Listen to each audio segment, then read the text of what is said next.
Assalamualaikum warahmatullahi wabarakatuh. Selamat pagi untuk anak-anak Bapak kelas 3. Nah, ketemu lagi sama Bapak Lukmanul Hakim ya.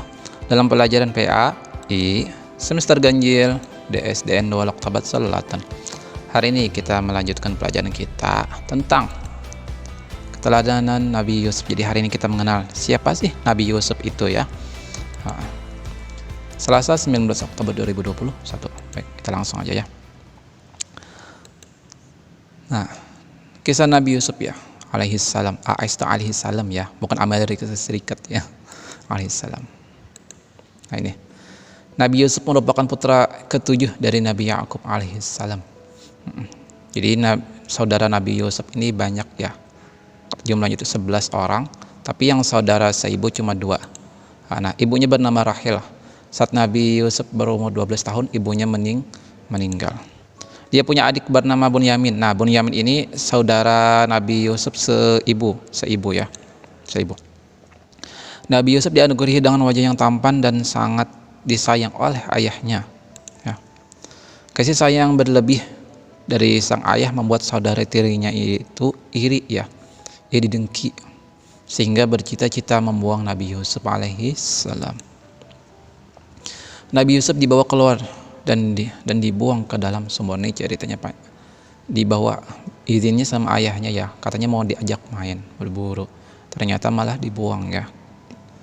Di sini pun muncul perdebatan, tapi pada kesimpulan akhir dimasukkan ke dalam sumur Nabi Yusuf.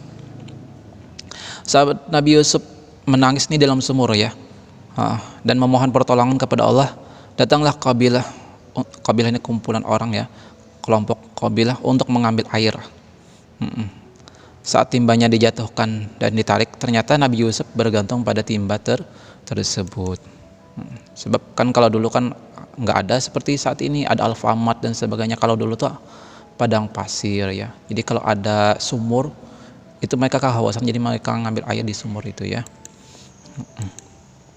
Kalau sekarang enak ya, sekarang di sepanjang jalan tuh ada aja yang jual air minum ya.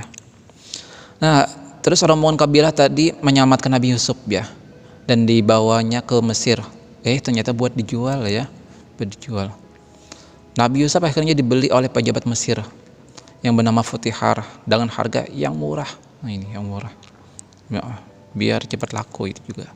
Padahal Nabi Yusuf kan orangnya tampan banget tuh.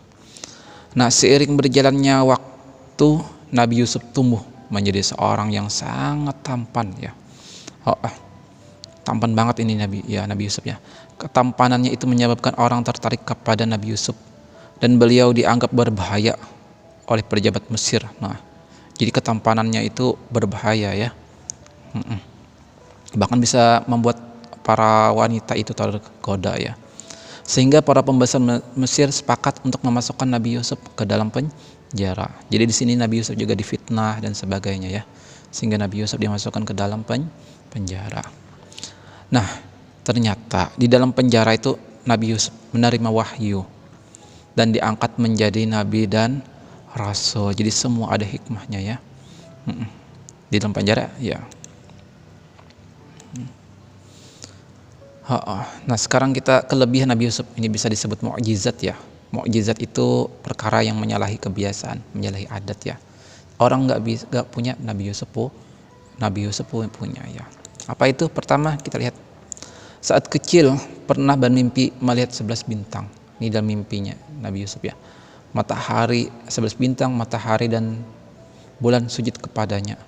Dan hal ini dia ceritakan kepada ayahnya ya. Nabi Yusuf mempunyai mukjizat berupa wajah ya. Ingat, mukjizat tadi adalah perkara yang menyalahi adat, perkara yang menyalahi kebiasaan. Kalau para nabi dan rasul itu punya mukjizat ya. Kalau para wali itu punya karamat, namanya karamat. Kalau untuk para nabi mukjizat. Nih, Nabi Yusuf punya mukjizat berupa wajah yang sangat tampan banget. Jadi dipandang tuh enak ya, bahkan lebih tampan daripada artis Korea ya. Tampan banget ya. Bahkan saking tampannya yaitu ya, pesawat lewat ya. Saking tampannya itu bisa membuat jari para orang itu teriris, nggak merasa ya, karena sejuknya melihat wajah Nabi Yusuf. Jadi Nabi Yusuf mempunyai wajah yang tampan. Doa yang selalu dikabulkan. Nah ini mukjizat Nabi Yusuf juga, doanya selalu dikabulkan. Dan beliau bisa menafsirkan mimpi. Bajunya dapat menyembuhkan mata ayahnya yang buta. Ya, karena ini ceritanya ayah Nabi Yusuf itu menangis ya, karena sedih kehilangan Nabi Yusuf. Saking sedihnya itu, menangisnya itu sampai matanya itu nggak bisa lihat lagi. Terus bajunya Nabi Yusuf itu beliau titipkan kepada saudaranya, dan diusapkanlah baju Nabi Yusuf itu ke mata ayahnya. Ternyata ayahnya bisa melihat kembali. Nah, beliau menafsirkan mimpi sang raja membuat Nabi Yusuf menjadi terhormat di daerah kerajaan dan diangkat menjadi bendahara kerajaan. Salah satu kelebihan Nabi Yusuf ya, beliau bisa menafsirkan mimpi sang raja. Singkat cerita, Nabi Yusuf diangkat menjadi menteri. Ada yang satu ayat raja ya, dan bertemu kembali dengan ayahnya. Saudaranya yang jahat pun bertobat dan menyesali perbuatannya ya. Jadi apakah Nabi Yusuf marah kepada saudaranya? Beliau maafkan ya. Ini ada ceritanya nih, kalau berbeda sedikit dengan buku yang kalian pegang. Karena ini Bapak ambil secara kesimpulan, keringkasan. Jadi untuk lebih lengkapnya bisa kalian baca di buku yang kalian pegang masing-masing ya. Nah, sekarang apa sih yang bisa kita petik pelajaran, kita ambil pelajaran dari cerita Nabi Yusuf ini? Ini. Nabi Yusuf sejak kecil hingga dewasa mendapatkan berbagai ujian dalam hidupnya ya. Sejak kecil beliau sudah dapat ujian. Tadi dibuang ya. Terus waktu di kerajaan difitnah ya. Nah, semua ujian itu dihadapi dengan penuh kesabaran dan kepasrahan kepada Allah. Beliau punya Allah, beliau serahkan semuanya kepada Allah. Akhirnya darat najat Nabi Yusuf diangkat oleh Allah Subhanahu wa taala. Bila diangkat menjadi nabi dan rasul.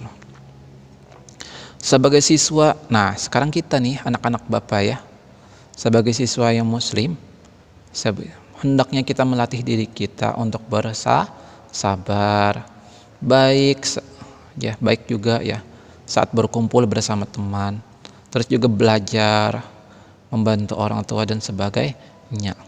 Harus selalu baik ya, sabar juga ya, baik saat berkumpul bersama teman, belajar, bantu orang tua dan sebagainya. Jangan nanti saat diminta bantuan orang tuanya ngambek atau segala macam atau terpaksa, no ya, jangan ya. Harus sabar ya.